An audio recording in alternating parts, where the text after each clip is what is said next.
Ce webinaire va être consacré, un peu comme les précédents, donc aux principaux impacts de la loi, mais plutôt cette fois sur les impacts pour les organismes de formation, alors qu'on était plutôt centré sur l'entreprise dans le webinaire précédent.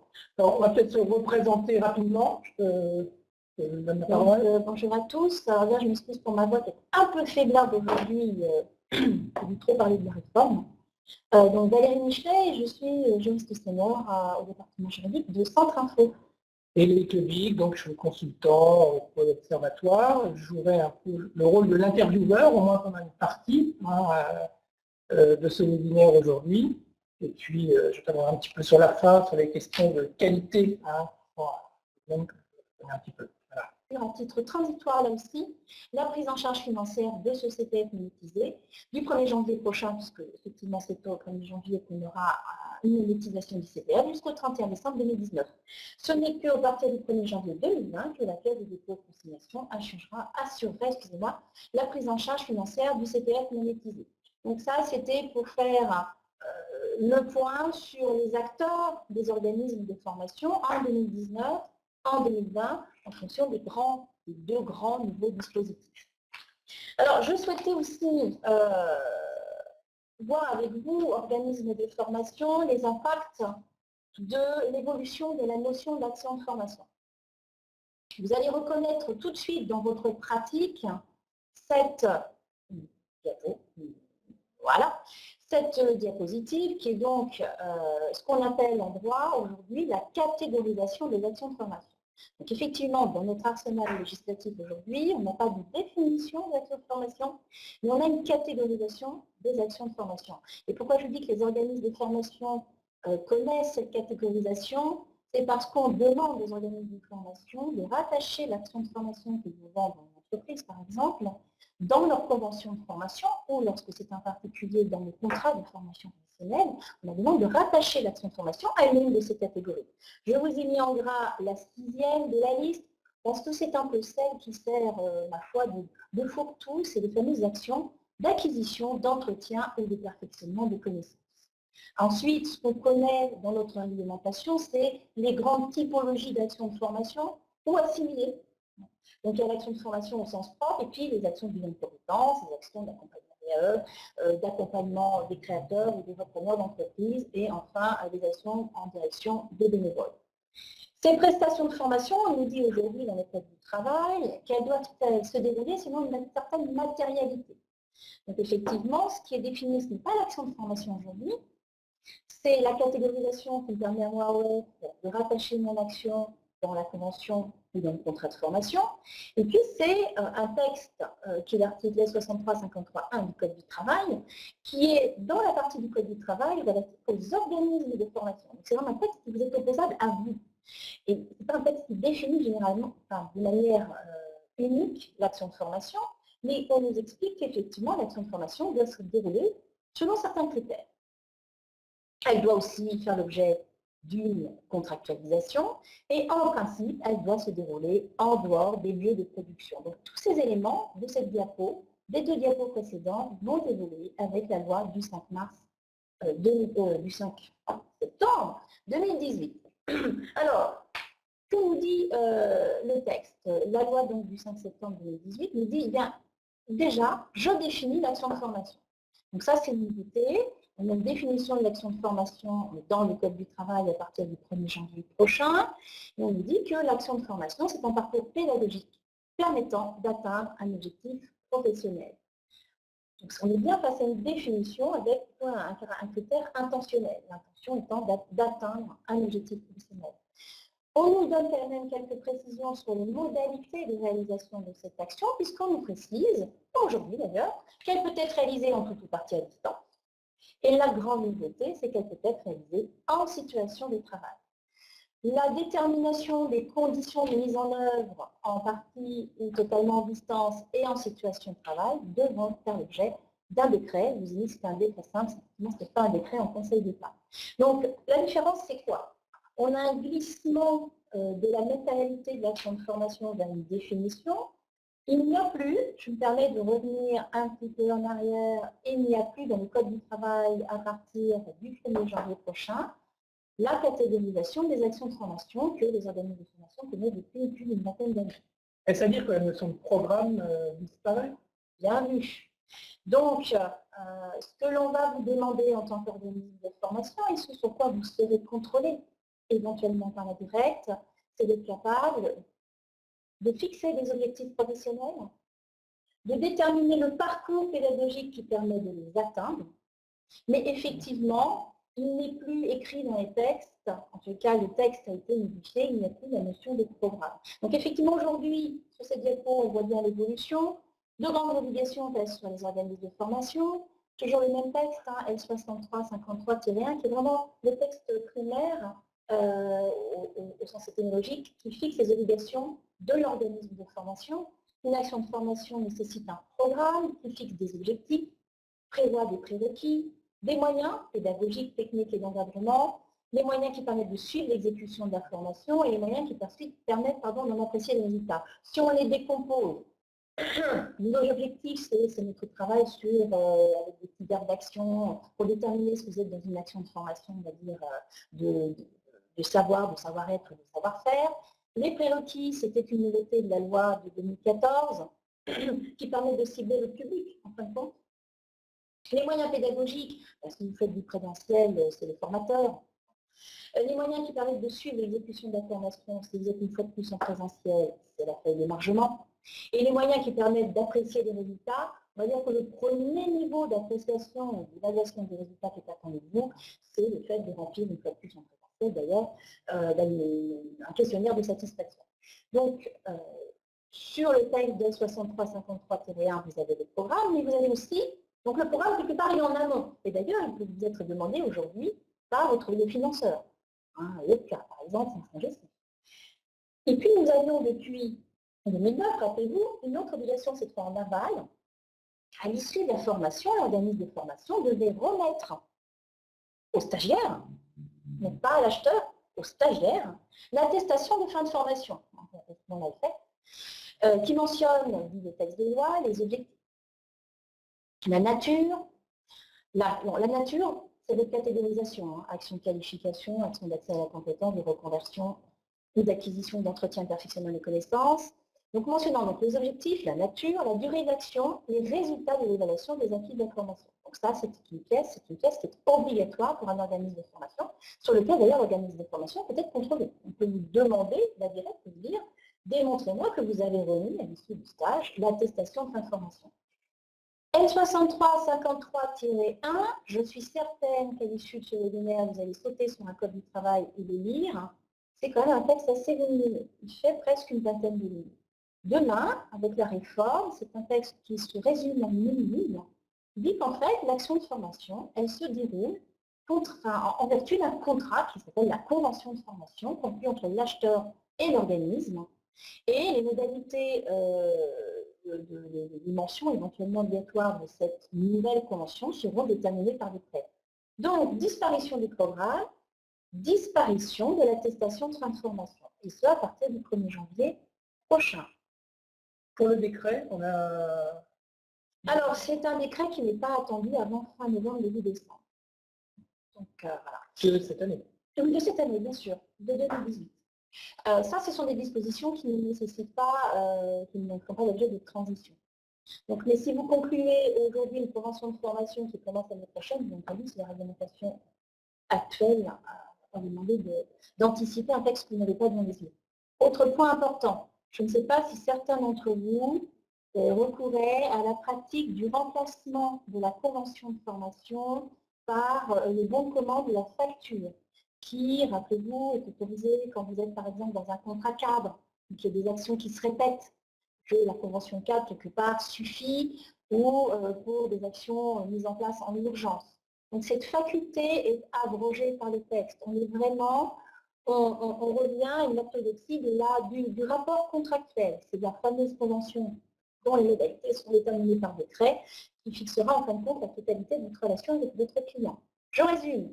Le programme disparaît. Pourquoi? Parce qu'on est dans des conditions un peu, on est dans les aspects matériels de la réalisation de l'action de formation. Or, vous êtes attendu demain sur l'objectif professionnel à atteindre, et non pas les modalités de mise en œuvre. Et l'attestation de fin de formation disparaît elle aussi, au profit sans doute d'une convention qui va être renforcée dans son contenu et dans ses obligations. Il nous faudra attendre le décret pour savoir ce qu'il en est. Nécessairement, puisque le texte qui fonde en fin de compte vos obligations de qualité de loi, je ne parle pas des obligations administratives du type déclaration d'activité qui ne sont pas impactées par la loi, mais le fameux L63-51-3 du Code du travail. Comme ce texte est profondément rénové, vous pensez bien que le contrôle exercé par la directe va l'être aussi. Aujourd'hui, comme vous voyez sur cette diapo, ce que dit le texte sur lequel se fonde le contrôle de la directe, on dit les organismes prestataires d'action de formation, entrant dans le champ de la formation, présentent tout document et pièce établissant la réalité des actions de formation. C'est pour ça que le contrôle aujourd'hui, surtout si vous faites du présentiel, est très fortement centré sur la feuille d'émargement. Demain, c'est le 1er janvier 2019, on nous dit les organismes de formation présentent, lorsqu'il y a un contrôle, tout document et pièce, cette partie-là du texte n'est pas changée, qui établit les objectifs de la formation, la réalisation des actions de formation, ainsi que les moyens mis en œuvre. Donc on assiste sur le caractère, l'objectif de l'action de formation, c'est l'atteinte d'une compétence, un objectif dit professionnel, et puis on va vous attendre sur les modalités de mise en œuvre, quels moyens vous mis en œuvre pour que l'objectif soit atteint. On est moins sur la réalité matérielle de l'action de formation. Est-ce que vous avez un programme? Est-ce qu'il y avait un formateur? Etc. Donc, c'est vraiment un bouleversement auquel vous pouvez vous attendre en tant qu'organisme de formation à partir de janvier prochain. On passe au point suivant. Alors, on prendra les questions en fin de présentation. Vous avez noté un certain nombre de choses. On passe au point sur l'émergence de nouveaux marchés. L'idée aussi, puisque là, on est entré web aujourd'hui, c'est est-ce que cette loi ouvre des perspectives nouvelles en termes de marché. C'est bien ça. Alors, oui, non. Ça dépend de vos stratégies de développement, mais voilà un petit peu au centre info notre vision, en tous les cas, de cette émergence de marché. Je ne reprends pas le marché qui existe déjà, le marché de la commande publique. n'est pas directement impacté, il est déjà existant. Si vous êtes un organisme qui est habitué à travailler à des réponses à des appels d'offres de votre région ou avec Pôle emploi, bien sûr, c'est un marché. Il n'est pas impacté, donc vous ne le retrouverez pas dans cette diapo. En revanche, sur cette diapo, vous avez le nouveau marché quelque part qui se dessine. Et quand on dit nouveau marché, c'est parce que soit on n'a plus d'intermédiation, donc ça c'est une nouveauté, un organisme de formation, on va devoir, s'il le souhaite, peut, plus exactement, peut-être pas devoir, s'adresser directement au grand public, bien entendu, c'est le marché du CPF monétisé. Donc, il n'y a plus d'intermédiation, vous allez pouvoir vous adresser directement, nous avons appelé ça le grand public, mais les titulaires donc d'un CPF. Vous avez un autre marché qui est le marché, lui, intermédiaire. Donc les marchés intermédiaires, ce sont les marchés du projet de transition professionnelle, puisque en 2019, à titre transitoire, les progressifs, mais à partir du 1er janvier 2020, d'autres acteurs, qui sont donc les commissions paritaires interprofessionnelles à assises régionales, qui prendront en charge du financement des projets de transition professionnelle. Le marché de l'alternance, donc le marché de l'alternance, soyons clairs, sous le vocable d'alternance dans la loi du 5 septembre 2018, il y a la professionnalisation, donc à la fois le contrat de professionnalisation, mais aussi les dispositifs ouverts aux salariés en activité en CDI, qui est donc ce qu'on appelle la PA, c'est reconversion et promotion par alternance, et puis l'apprentissage. C'est le marché de l'alternance sur lequel, effectivement, un organisme de formation peut aussi souhaiter se positionner. Mais là, on est en relation intermédiaire avec les futurs opérateurs de compétences, donc les EPO. Et puis, un marché aussi nouveau, qui va être le fameux marché sur lequel, en fait, la loi flèche l'utilisation des fonds de la formation professionnelle, qui est la formation des salariés d'entreprises de petite, voire de très petite taille, puisqu'il s'agit du marché du TPE-PME. Et c'est vrai qu'un organisme de formation n'est peut-être pas habitué à travailler avec des grands, n'est pas habitué à travailler avec des petits, et le marché se dessine différemment, la réponse, bien entendu, est différente. Le dernier marché est un marché complètement désintermédié, c'est le marché que nous avons qualifié de libre, c'est le marché de la grande entreprise, sachant qu'avec la réforme, la grande entreprise, c'est 51 salariés, enfin, c'est 50 et plus. Donc ça va très vite. Effectivement, là, ces entreprises n'ont plus accès aux fonds mutualisés auprès des locaux, sauf si elles font de la PROA, sauf si elles font de la promotion, en alternance ou du recrutement, apprentissage, contrat. Donc ce sont des marchés différents parce que soit intermédiaires, soit des intermédiaires, soit aussi liés à la régulation par la qualité que je te laisserai présenter tout à l'heure. Donc on pourrait très bien décider, moi, cette diapo, Mme Michelet, je ne m'y retrouve pas, je ne travaille que marché public, parfait. Moi, je travaille actuellement pour les grandes, mais après tout, je veux bien aller travailler pour les petites. Ce n'est pas la formation catalogue, c'est des sur-mesure, et il y a de l'intermédiation, puisque ce sont les OPCO qui prennent en charge. Moi, je me dis, je vais peut-être me lancer sur le grand public, mais comment je le touche, je ne suis pas habituée, j'ai toujours plutôt travaillé avec des entreprises. Il y a une vraie réflexion à avoir sur chacun de ces marchés. Bien entendu, ce n'est qu'une réflexion, c'est à vous stratégiquement de savoir où vous voulez aller, mais il y a des impacts, notamment sur la certification qualité, que nous verrons tout à l'heure. Sur juste deux petits points. Un petit point sur le CPF monétisé et un petit point sur l'alternance. Sur le CPF monétisé, comme vous le savez, il porte bien son nom, monétisé. Donc, une enveloppe en euros pour chaque titulaire d'un CPF.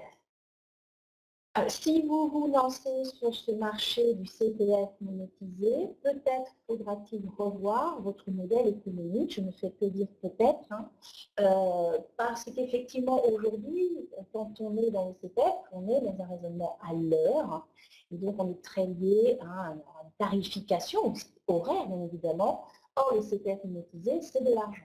Donc, ça nécessite peut-être de revoir cette approche économique, ce modèle économique, pour se séparer, pour faire une rupture avec une heure de formation, c'est tant d'euros. Là, c'est plutôt un stagiaire, c'est tant d'euros.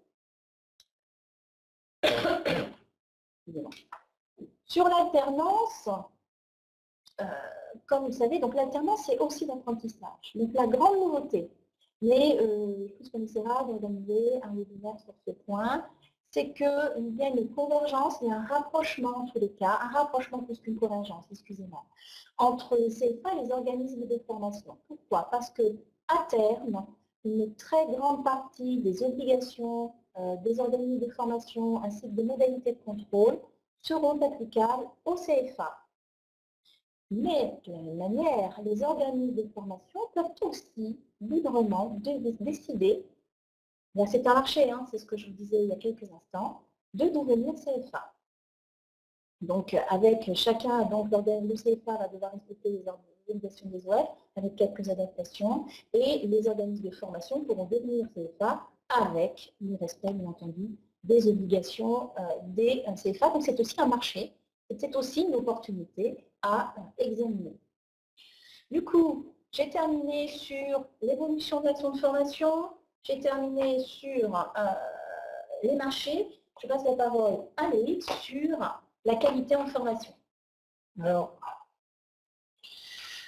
la principale modification concernant la qualité, vous en avez entendu sans doute parler, c'est l'exigence à partir de janvier 2021 d'une certification, pour que les organismes de formation soient certifiés, non seulement soient certifiés sur la base d'un référentiel unique, mais que cette certification soit conduite par des certificateurs agréés par le COFRAC. Alors, un mot peut-être quand même d'abord sur la modification des scripts. On est dans l'acte 2, clairement.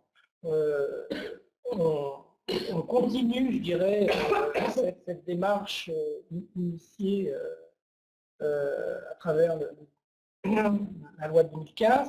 Ce qui qui change d'abord, c'est, je dirais, c'est un petit peu sur qui pèse en fait l'exigence.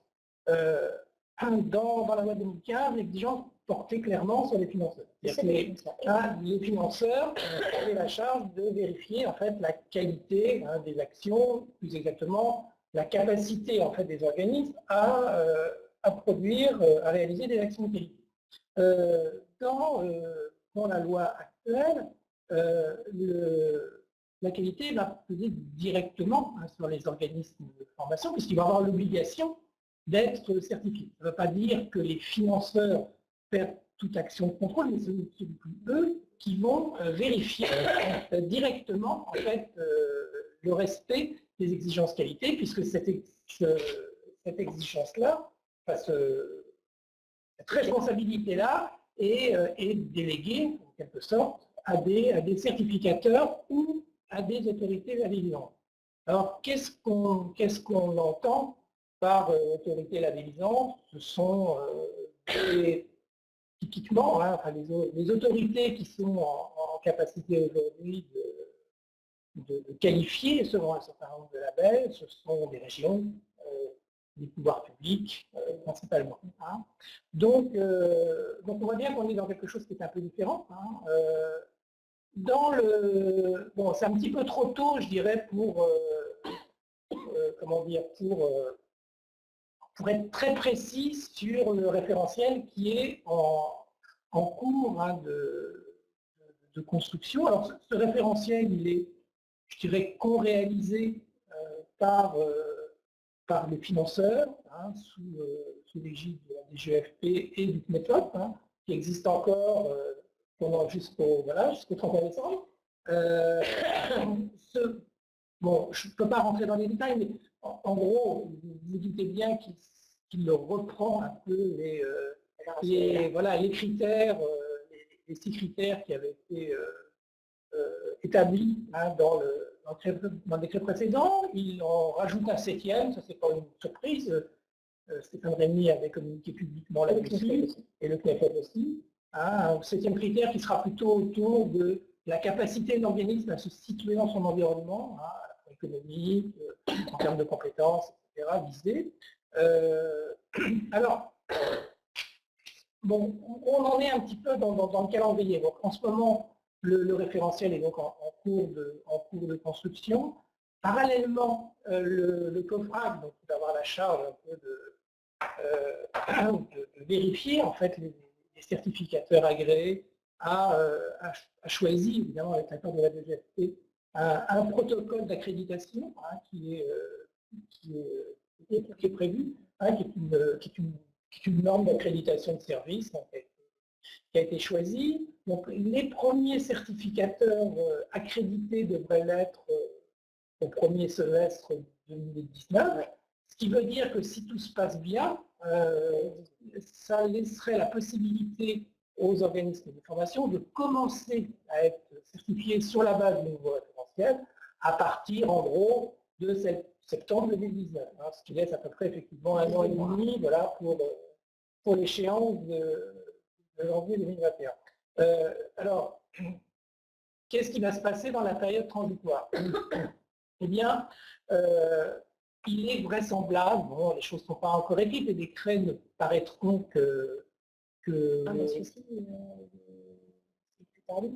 c'est ça, on est en mars 2019 a priori, donc vous voyez, c'est un petit peu difficile d'être trop dans la prévision, mais après, il y a quand même des choses qui se dessinent un petit peu et dont on peut parler. C'est qu'évidemment, dans la période transitoire, c'est évidemment la loi actuelle qui s'applique, et les exigences qui continuent à peser sur les financeurs. Donc à la question de savoir qui va contrôler peut-être pendant la période, vous savez sans doute qu'il y a une action qui a été engagée par les OPCA, une action de contrôle qualité, qui concerne les licences d'organismes à partir de Datadog. Cette opération, je dirais, va continuer jusqu'à ce que... alors, là, il y a des éléments pour lesquels on n'a pas tout à fait de visibilité. c'est effectivement que va devenir le JU Datadog, est-ce qu'il va se changer ses statuts, etc. La persistance de l'outil, je dirais, elle est effectivement, oui, on peut quand même le dire. Hein, voilà, on peut quand même dire que voilà, ça va durer, je pense, pendant une grande partie de la période de transition. On sait aussi, hein, on peut dire que les organismes qui avaient une certification qui courait, en fait, hein, qui a été acquise il y a peu de temps et qui donc a une durée de validité de 3 ou 4 ans, hein, selon les certifications, eh bien, seront reconnus jusqu'à ce que la nouvelle certification se mette en place. Et évidemment, il y aura un encouragement, et les certificateurs s'y préparent déjà, à accompagner les organismes de formation vers la nouvelle certification quand ils sont déjà certifiés d'une de ces certifications-là.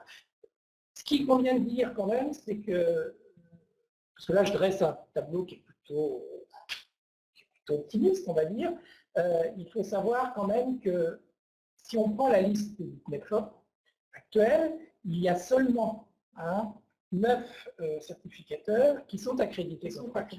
Voilà. Et bon, l'accréditation CodeFRAC est quand même un processus qui est assez lourd, et on peut penser, voilà, sur un certain nombre d'estimations, qu'il y a entre 10 et 15 certificateurs qui seront en capacité, ou même, c'est pas seulement de la capacité, c'est le choix aussi de s'engager dans une démarche comme ça, de pouvoir être accrédité. Donc ça veut dire qu'il y aura quand même un gros volume, un potentiel d'organismes à traiter, en quelque sorte, hein, pour tout ce champ de la certification. Alors, pour répondre peut-être à Corinne, on devrait faire avoir des contrôles de Pôle emploi et des conseils régionaux. Modérons le propos. Je vais essayer de parler plus fort, excusez-moi, parce qu'il y a quand même un problème de son apparemment. Pour accéder à certains marchés, il vous faudra être certifié référentiel unique national. Mais si vous répondez à un appel d'offres de votre région, vous avez un cahier des charges avec des clauses particulières qui vont peut-être au-delà de cette certification. Il faudra donc être certifié et répondre à votre cahier des charges et être capable à tout moment, si la région vous contrôle. De ce point de vue-là, la situation n'est pas nouvelle. Elle n'est pas nouvelle. Ne pensez pas, je vais être certifié au niveau national, Pôle emploi, c'est moins du contrôle de service fait. Le contrôle de service fait d'un financeur, surtout quand c'est un financeur sur des données publiques, a toujours existé, existera toujours. Oui, mais là je pense que puisque tu évoques cette question, je pense que c'est intéressant de souligner que avec cette certification unique, le partage entre contrôle qualité et contrôle de service fait sera, à mon sens, plus clair, puisque dans les contrôles qui ont été réalisés, notamment par les OCAM, mais aussi par d'autres, à l'issue de la démarche Datadog, le contrôle qualité et le contrôle de service fait sont quelquefois assez proches, forcément, quoi. Là, bien évidemment, comme le contrôle qualité va être à la charge d'un certificateur, et qu'il est quand même précisé dans le texte, que les financeurs visés doivent mener des contrôles, là on est bien, on est quand même bien plutôt là du côté du service fait. Je vais répondre à une question que j'ai vu passer tout à l'heure sur le coût. Alors le coût estimé est autour de 3 000 € à peu près. Le coût estimé pour la certification, c'est pas négligeable, évidemment, mais voilà, on sera à peu près autour de cela. Alors là, on va répondre à Marie. Quelle est la relation entre cette nouvelle certification et le décret qualité?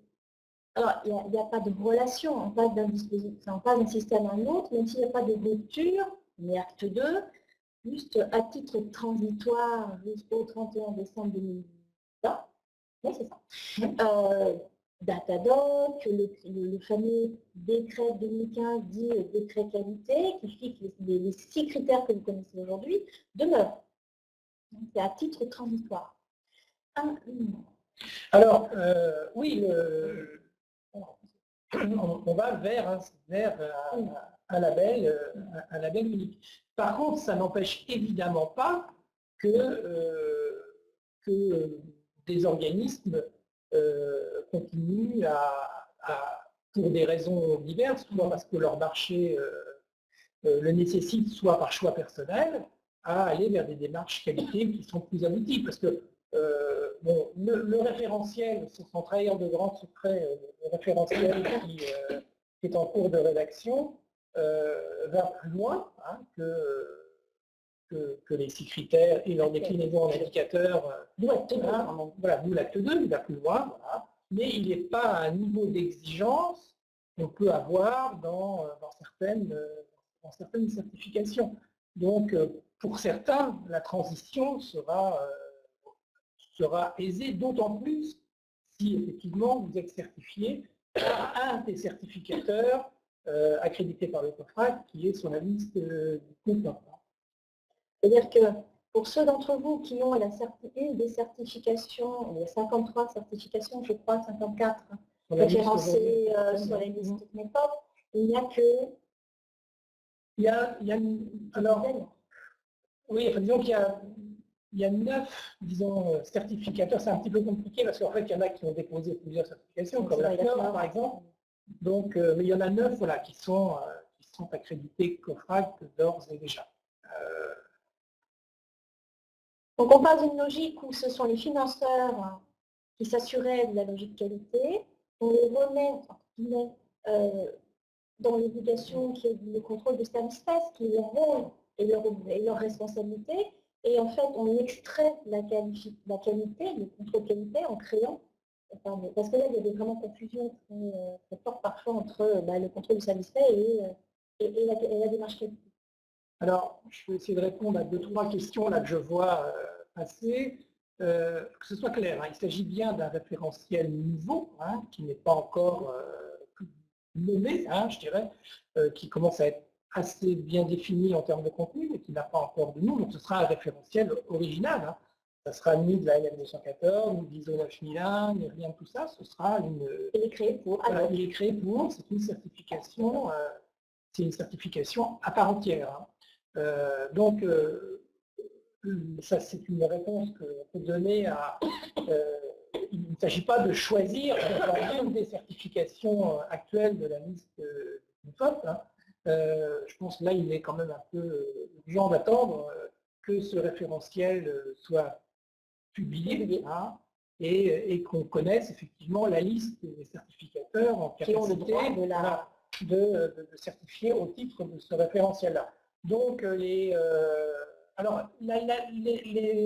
certificateurs accrédités COFRAC, vous le verrez sur la liste du CNEPOP. Hein. Ils vont cliquer sur la certif, ils sont mentionnés. Mais voilà, ce sont effectivement, vous les trouvez sur la liste du CNEPOP. Voilà, il y a quelqu'un qui a commencé à lister, il y a Bureau Veritas, SGS, les grands certificateurs en général sont accrédités selon cette norme d'accréditation-là. Quelquefois, certains le sont sur une autre norme d'accréditation. Voilà. Alors certes, hein, effectivement, ça va représenter un coût supplémentaire. Alors la réponse... Non, c'est évidemment c'est un coût. Voilà, bien sûr, c'est un coût, mais c'est aussi une sécurité. C'est-à-dire que, d'une certaine manière, parce que ce qu'on peut penser, c'est qu'il y a un coût direct, mais par contre, il y aura peut-être un peu moins à répondre à des demandes un peu variées. Certains, je pense, en ont fait l'expérience de différents financeurs hein, qui avaient leur protocole. Alors, ça ne veut pas dire effectivement qu'il n'y aura aucune exigence opposable, Valérie l'a dit, hein, d'autres financeurs, mais c'est vrai que le fait d'avoir un référentiel unique devrait quand même faciliter un peu le partage, la mutualisation, et du coup, effectivement, permettre de multiplier les procédures qui seraient propres à chacun. Donc, la période de transition, c'est jusqu'au 31 décembre 2020, puisqu'il vous faudra être certifié au 1er janvier 2021. Nous aurons certainement les textes courant premier semestre 2019. Donc, on aura le référentiel, on saura quelles sont les structures qui pourront effectivement délivrer la certification. On aura aussi le référentiel d'audit, on aura vraiment le total, ce qui vous laissera 18 mois pour bien réfléchir stratégiquement à votre positionnement sur le marché. Pour vous répondre, il faudra être certifié, c'est-à-dire avoir la fameuse certification unique nationale pour accéder aux fonds publics et aux fonds mutualisés. En revanche, je vous disais, l'entreprise libre, il y a plus de 50.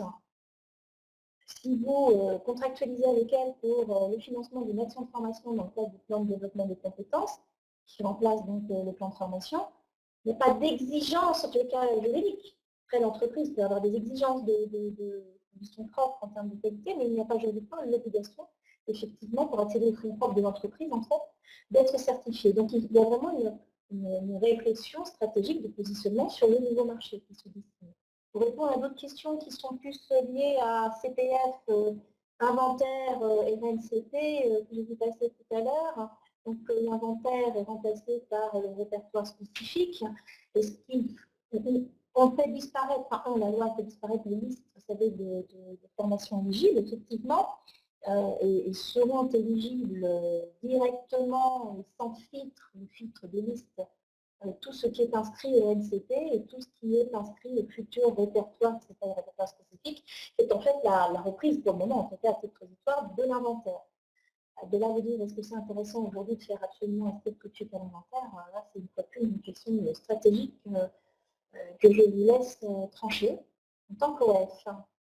Alors, le prix de la certification qu'on vous a annoncé, en fait, vous la trouverez tout simplement dans l'étude d'impact du projet de loi à l'époque, de la loi du 5 septembre. Effectivement, c'est ce qui a été évalué, mais ce n'est qu'une évaluation. D'ailleurs, il ne faudra pas dire c'est 3000, c'est une évaluation. Disons que c'est une évaluation qui est crédible au regard de la rédaction en cours du référentiel du guide d'audit envisagé, puisqu'on serait sur un audit sur site qui ne devrait pas excéder une journée. C'est ça. Donc voilà, on est sur le dispositif est calé, un peu dimensionné en tout cas, sur quelque chose de on va peut-être prendre un peu d'autres questions que sur la qualité. Alors, la CNCP, comme vous le savez, en tout cas les missions liées à la gestion des deux répertoires, donc le RNCP et l'ex-inventaire qui devient donc le 1er janvier prochain le répertoire spécifique, passe en compétence de France Compétences, qui aura une commission ad hoc, certification professionnelle. Aujourd'hui, on n'a pas le décret sur la compétition de France Compétences, donc il est aujourd'hui difficile de vous dire si cette commission au sein de France Compétences sera plus rapide que la CNCP, pour laquelle il y avait peut-être eu quelques engorgements à la création de l'inventaire, certainement. Il y a une question tout à l'heure, parce que tu as parlé d'une convention qui liait et qui avait primé en fait, entre l'organisme de formation et l'entreprise. Une question qui est passée sur quid d'une lien quand l'acheteur est un jeune.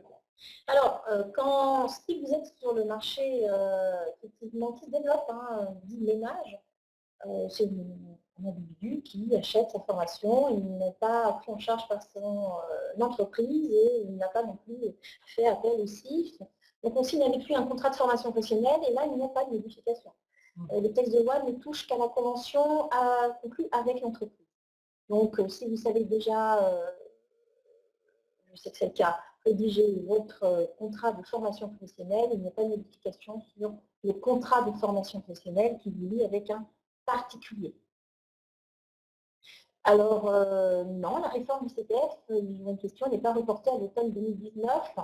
Je pense que c'est les informations, en fait, vous savez, c'est l'appli qui est prévue pour pouvoir acheter, en fait, puisque l'idée, c'est d'avoir une appli qui permet de consulter ses droits, mais aussi de savoir quel organisme de formation a une session, à telle date, à tel tarif, et de demander, en fait, au financeur de payer directement cet organisme de formation. Cette appli devrait être prête sans doute effectivement à l'automne 2019. C'est le développement de l'appli, hein, mais pas la réforme du CPF. Le CPF est bien monétisé au 1er janvier prochain.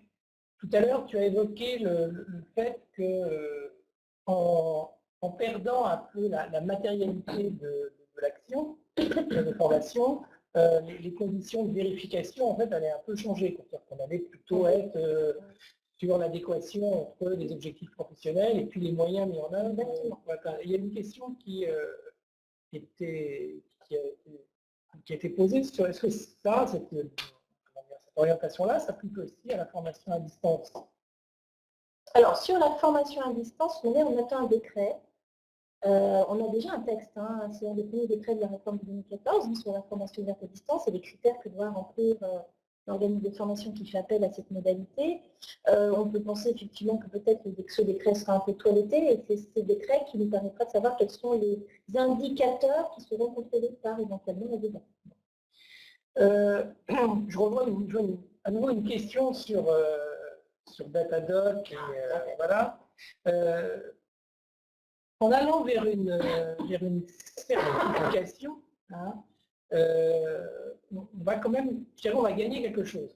C'est-à-dire que ça ne vous a certainement pas échappé que quand vous avez été datadocké, vous n'aviez pas en fait connaissance hein, du guide d'audit, la façon dont on vérifiait en fait, dont on interprétait, on va dire certains, les différents indicateurs. Là, il va y avoir un référentiel public et il sera aussi expliqué comment chaque organisme, quand je dis chaque organisme, ça veut dire aussi chaque type d'organisme va être audité, puisque évidemment, on n'auditera pas exactement de la même façon un organisme qui fait principalement du certifiant, un organisme qui fait de l'apprentissage, bien évidemment, parce que là, il y aura des indicateurs spécifiques, un organisme qui fait de la VAE, un organisme qui fait du bilan de compétences. Hein, voilà, il y a un certain nombre de points de vérification qui seront différenciés.